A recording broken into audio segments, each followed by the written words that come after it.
How to fix CapCut templates not showing TikTok. Hey, what's up guys? Welcome back to our YouTube channel and let's get started. First thing first, you have to make sure that your CapCut and your TikTok is updated. Head over to your Play Store, type in CapCut, see if this is updated or not. If not, tap on update and update your app. Once you do so, type in TikTok and also make sure your TikTok application is updated. Head over to your TikTok once it's done. Get logged into your TikTok account and at the top search bar type in CapCut. Go for the CapCut's official account, tap on any videos, then you will easily see this CapCut. All you have to do is tap onto it, it will direct you onto CapCut and then you can use this template.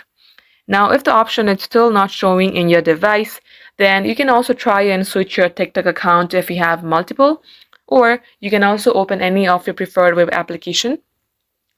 At the top search bar, type in CapCut template. You will see official website by CapCut. Tap onto it. And here simply search for the template that you see in your TikTok. And likewise, it will show you edit in CapCut. That will direct you to your CapCut and you can easily edit it. Just like so guys, this is how you can fix it. That is all for today. Thank you all for watching, and if it had helped you in any ways, don't forget to like, share and subscribe.